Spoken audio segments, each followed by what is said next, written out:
நாம வணங்குற குலசாமி எப்படி உயிரை காத்து கொடுக்கும்? குலசாமியை வணங்குறது எதுக்குங்க?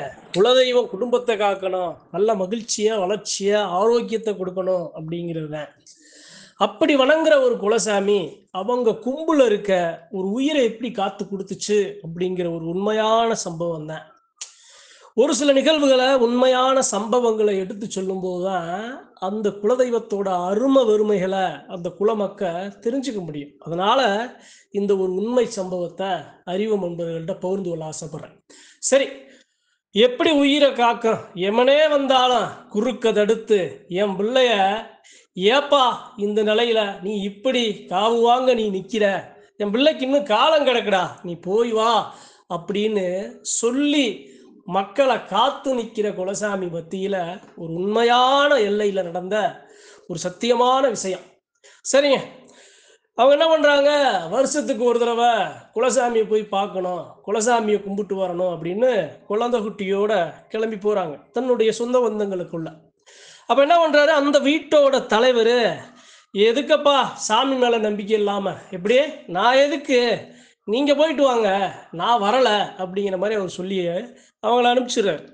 அப்ப அந்த அந்த குடும்பத்துல எப்படி மொத்தம் 4 பேர், ஒரு ஆணு ஒரு பொண்ணு 2 பிள்ளைங்க, ஒரு பொம்பளை பிள்ளை ஒரு ஆம்பளை பிள்ளை.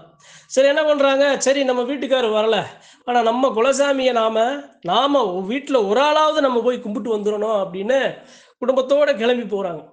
அப்ப அவங்களுடைய குலசாமி யாரு அப்படின்னா 18ஆம் படி கருப்பண்ணசாமி. இப்படி 18ஆம் படி கருப்பண்ணசாமி சத்தியமான தெய்வம்.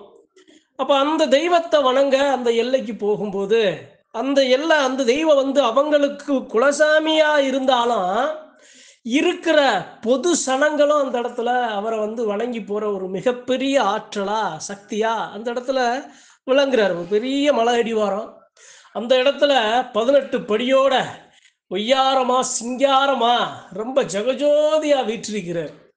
அவருடைய சிறப்பு என்ன அப்படின்னா அந்த எல்லையில அவரை தேடி போற மக்களோட பில்லியா சூனியமா செய்வினையா ஏவலா எதுவாக இருந்தாலும் அதை காத்து கொடுக்கிற மாபெரும் ஒரு சக்தி தான் அந்த எல்லையில இருக்க 18ஆம் படி கருப்பண்ணசாமி. அப்ப அவங்க என்ன பண்றாங்க, குடும்பத்தோட போறாங்க. போகும்போதே நிறைய பேர் அந்த எல்லைக்கு ஐயா என் பிள்ளைக்கு உடம்பு சரியில்லை, ஐயா என் பிள்ளைக்கு பயந்த கோளாறு, ஐயா எங்களுக்கு இந்தந்த தீய வினைகள் நிற்கிதுன்னு அங்கே இருக்கிற மரளாடி ஒரு மக்கள், அந்த சாமியாடி ஒரு மக்கள் அங்கே இருக்கிற அவருடைய அருவாளை பிடிச்சி அந்த இடத்துல அருள் வாக்கு சொல்லி அவங்ககிட்ட இருக்கிற கெட்டது எல்லாத்தையும் நீக்கி கொடுத்து அவங்களுக்கு ஒரு நல்ல நலமா வளமா அருள் வாக்கு சொல்லி வர்றாங்க. அப்போ அந்த இடத்துல என்ன நடக்குது அப்படின்னா, குடும்பத்தோடு அவங்க போனவங்க, சரியப்பா நம்ம சாமிக்கு நம்ம பொங்கலை வைப்போம், பொங்கலை வச்சு நம்ம சாமியை நல்லா நிறக்க நம்மளால் முடிஞ்ச காணிக்கையை கொடுத்து கும்பிட்டு வருவோம் அப்படின்னு பொங்கலை வைக்கிறாங்க. அப்போ அந்த இடத்துல அந்த 18ஆம் படி கருப்பண்ணசாமி அசைவத்தை விரும்பி ஏற்கிறதுனால அவர் எல்லைக்கு முன்னாடி நல்லா அனுதினமும் அந்த இடத்துல சிறப்பு எப்படி, அந்த காவு ஆடு வெட்டி அந்த தெய்வத்துக்கு காடு கொடுப்பாங்க, அதாவது அந்த காவு கொடுப்பாங்க. அதுக்குன்னு ஒரு இடம், சதுரமாக ஒரு இடத்த அந்த இடத்துல அவர் முன்னாடி அவர் பார்வையில் இருக்கும். அப்போ என்ன அது, இவங்க குடும்பத்தோட சரி பொங்கலை வச்சு நம்ம போய் சாமியை வணங்குவோம், நம்ம சாமிக்கு அந்த படையில போடுவோம்னு படையில போட்டு குடும்பத்தில் இருக்கிறவங்க சொந்த எல்லாரும் ஒரு 10-20 பேர் போய் நிற்கும் போது அந்த குடும்பத்தில் யாரு அந்த தெய்வ நம்பிக்கை இல்லாமல் நீ போ, நான் வர்றேன் நான் வரல, நீங்கள் போய் சாமியை கும்பிட்டு வாங்கன்னு சொன்னார்ல, அவருக்கு அந்த இடத்துல ஒரு ஆபத்து நடக்குது. எது மாதிரி ஒரு ஆபத்து நடக்க போகுது அப்படின்னா, அவருக்கு ஒரு உயிருக்கு ஒரு ஆபத்தான ஒரு சூழ்நிலை அந்த இடத்துல உருவாகுது.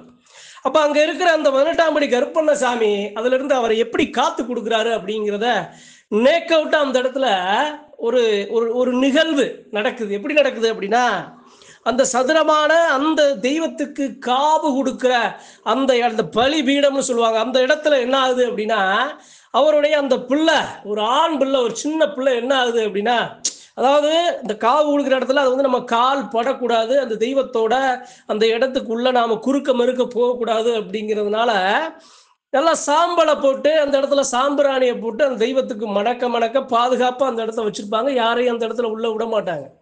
அப்போ என்ன ஆகுது, அவங்க அந்த இடத்துல சாமியை கும்பிடும்போது பொங்கலை வச்சு படையில கொடுத்து சாமியை கும்பிட போகும்போது அவங்க கூப்பிட்டு போன அந்த சின்ன பையன் என்ன பண்றான், காலு தடுமாறி அந்த இடத்துல அந்த உள்ள அந்த பலிபீடம் அந்த சின்ன அந்த அந்த சாமிக்கு காவு கொடுப்பாங்களா அந்த இடத்துல விழுந்துடுறாரு. விழுக போகும்போது உடனே வேகமா ஒரு அம்மா வேகமா வந்து, ஐயா கருப்பா உன் பிள்ளைய காப்பாத்தியான்னு வேகமா வந்து அந்த இடத்துல தூக்கிடுறாங்க. தூக்கிட்டு, ஐயா சின்ன பிள்ளை தெரியாம இதுல இப்படி தவறி இந்த இடத்துல விழுக போயிட்டாங்க ஐயா, காலு பட்டு கீழே விழுந்துட்டாப்புல, என்னங்கய்யா ஏதுங்கய்யா நாங்க அந்த இடத்துல இந்த சாமியாடிட்டு ஒரு அருள்வாக்கு கேட்குறாங்க. அப்ப அவர் என்ன சொல்றாரு, கருப்பனோட அருவாளை எடுத்துட்டு வாப்பா, ஏய் வாப்பா எடுத்துட்டு வாப்பான்னு அந்த அருவாளை அந்த குடும்பத்தில் இருக்க அந்த 3 பேர்த்தையும் பிடிக்க சொல்றாங்க. அவர் வீட்டுக்கார் வரலையே, தெய்வ நம்பிக்கை இல்லாமல் மருகி நிற்கிறார்ல. அப்போ அந்த இடத்துல அந்த அருவாளை 3 பேரும் பிடிச்சி பரிபூரணமாக அந்த 18ஆம் படி கருப்பனை அவர் பரிபூரணமாக அவர் நினைக்கும் போது அந்த இடத்துல அவருக்கு ஒரு அசரீரி வாக்கு அந்த இடத்துல வாக்கு சொல்றாரு. எப்படி, உன் பிள்ளை என்னைய என்னைய முழுமையா நினைக்காம நம்பாம இந்த எல்லைக்கு வராம என்னை உதாசீனப்படுத்தி நின்னாலும் உன் பிள்ளைக்கு ஒரு ஆபத்து வந்துருச்சம்மா, அந்த ஆபத்துல இருந்து இந்த கருப்பை நான் உன்னை காத்து கொடுத்துட்டேன். நீயே இப்ப இங்க இந்த நடந்த இந்த உன்னுடைய பிள்ளை எப்படி தவறி இதுல விழுந்தானோ அதே மாதிரி உன்னுடைய வீட்டுக்கார அவரு அந்த இடத்துல இப்ப ஏதோ ஒரு இடத்துல விழுந்திருக்கணும். அவருக்கு தலைக்கு வந்ததை தலப்பாவோட அந்த இடத்துல கருப்பை காத்து கொடுத்துருக்கணும். இது நடந்திருக்கும். நீ என்ன ஏதுன்னு உன் வீட்டுக்காருக்கு அலைபேசியில் அழைச்சு நீ உடனே விசாரி, கவலைப்படாத, கருப்பை நான் இருக்கேன், உன்னை காத்து கொடுக்குறேன்னு அந்த அருவாளை பிடிச்சி அந்த இடத்துல அருள் வாக்கு சொல்லி முடிக்கிறார்.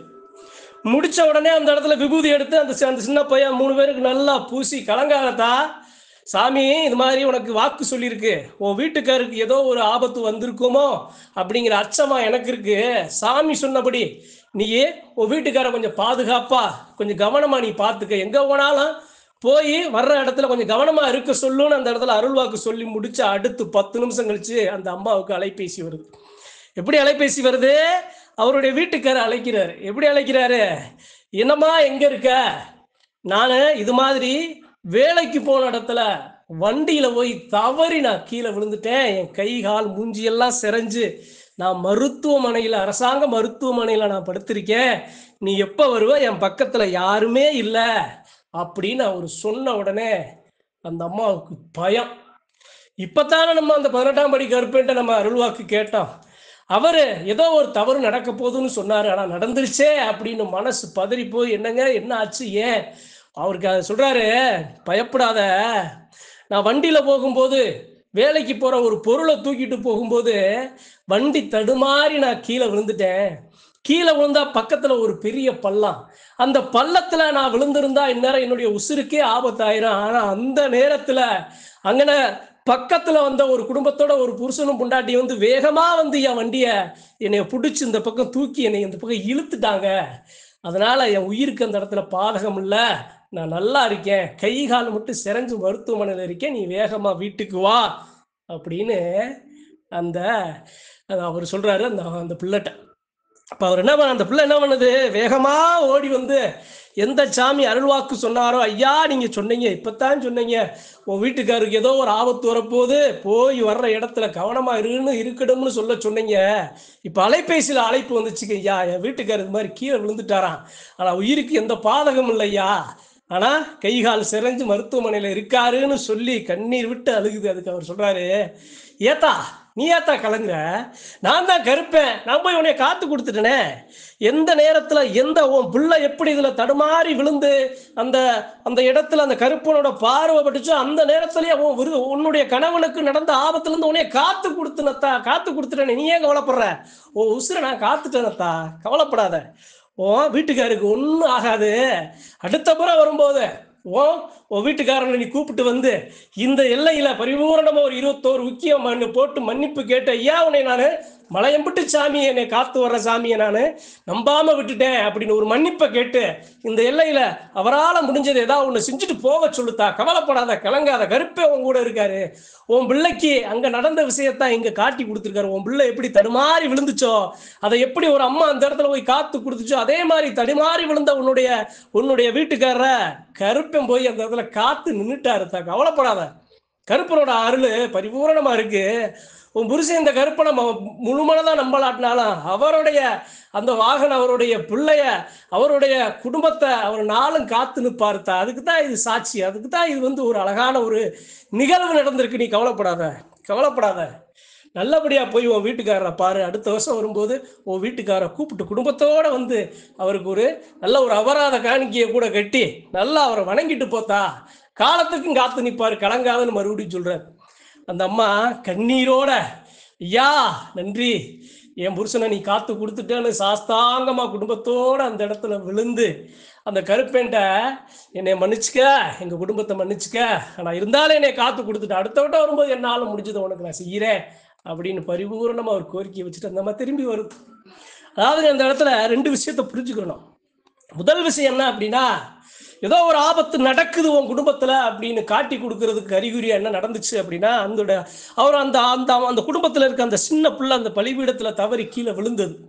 கீழே விழுந்த கணம் அந்த இடத்துல சக்தி வாய்ந்த இடங்கிறனால கீழே விழுந்த கணம் உடனே அந்த இடத்துல ஒரு அம்மா போய் அந்த பிள்ளைய தூக்கி எப்படி காத்து நின்றுச்சோ அதே மாதிரி அவருங்க வீட்டில் நடந்த அந்த அந்த அவருடைய வீட்டுக்காரருக்கு எப்படி ஒரு உயிரிழப்பை எப்படி தடுத்து ஒருத்தவங்க வந்து காத்து நின்னாங்களோ, தெய்வத்தோட சித்தங்க, குலதெய்வத்தோட அனுகிரகம் அருளாசி முழுமையா யாரு பெற்றிருக்காங்களோ அவங்களுக்கு தாங்க இப்படி நடக்கும். அந்த நேரத்துல அங்க நடந்ததை பொறுக்க முடியாம பிள்ளைய காத்து நின்னது அந்த கருப்பை, கண்ணுல காட்டி கொடுத்ததும் கருப்பை, அருள்வாக்கா நின்று நீ கலங்காத மலவோட நான் இருக்கேன், உன்னைய காலத்துக்கு நான் காத்து நிற்பேன்னு அருள்வாக்கு சொன்னதும் கருப்பை. அதே சமயம் அந்த வீட்டுக்கு வர மனநிலையை மாத்தி அடுத்த வருஷம் அந்த எல்லைக்கு என்னை வரவையி அப்படின்னு சொன்னதும் அந்த இடத்துல கருப்பை. இப்ப குலதெய்வத்தை நாம வணங்குறது சாதாரணமான காரியம் அல்ல. நாளும் நம்மளை காக்கிற குலதெய்வத்தை நாம வணங்க செய்ய செலுத்த நாம ஒருபோதும் தயங்கி நிற்க கூடாது. தன்னம்பிக்கையோட முழுமையான நம்பிக்கையோட நம்ம வணங்குற குலசாமிய நாம நாளும் வணங்கி வரணும். நம்மளால முடிஞ்சதை செய்யணும். குலதெய்வம் அப்படிங்கிறது இது மாதிரியான ஒரு நிகழ்வுகள்ல தான் நம்மளுடைய குடும்பத்தை காத்து நிற்கும். ஒரு நொடியில நடக்கிற மரணத்தை காத்து கொடுக்குற அந்த ஒரு நொடிதான் நாம வணங்குற குலசாமிங்கிறதுனால இந்த உண்மையான நிகழ்வை பகிர்ந்து கொள்ள ஆசைப்படுறேன். அறிவு நண்பர்கள் எவ்வளவோ பேர் இருப்பீங்க. தெய்வம் இருக்கு இல்ல, நம்ம சாமி நம்ம கிட்ட பேசுது பேசல, உணரல அடுத்த விஷயம். நம்ம குலசாமிக்கு நாம என்ன செய்யறோம், நாம எப்படி வணங்குறோம், நாம எப்படி நினைக்கிறோம், என்ன நடந்தாலும் பரவாயில்ல, நமக்கு எப்பேற்பட்ட பிரச்சனைகள் வந்தாலும் பரவாயில்ல, நம்ம சாமியை நம்ம காலத்துக்கும் வணங்க நினைக்க இருக்க வணங்காம நம்ம இருந்துடக்கூடாதுங்கிற ஒரு நிலைக்கு எல்லா மக்களும் வரணுங்கிறதுக்காக இந்த உண்மையான நிகழ்வை அறிவு நண்பர்களுக்கு குலதெய்வத்தோட அருமை வறுமைகளை கண்ணுல நேருக்கு நேரா காட்டி காத்து கொடுத்த இந்த உண்மையான நிகழ்வை பகிர்ந்து கொள்ள ஆசைப்பட்டேன். இக்கணத்துல அந்த சிங்காரமா உய்யாரமா கட்டழகனா கனத்த உடம்பழகனா பேரழகனா எப்படி சிங்கார சிரிப்பழகனா வான் உயர பார்த்து வான் விளக்கும் தேகத்தோட இருக்கிற அந்த கோண கொண்டழகன் கொடிமுத்து பல்லழகன் உய்யார சிரிப்பழகனை இக்கணத்துல பரிபூரணமா வணங்கி இந்த பதிவை அறிவு நண்பர்களுக்கு பகிர்ந்து கொள்ள ஆசைப்படுறேன். நன்றி, வணக்கம். மற்றும் ஒரு பதிவில் சந்திப்போம்.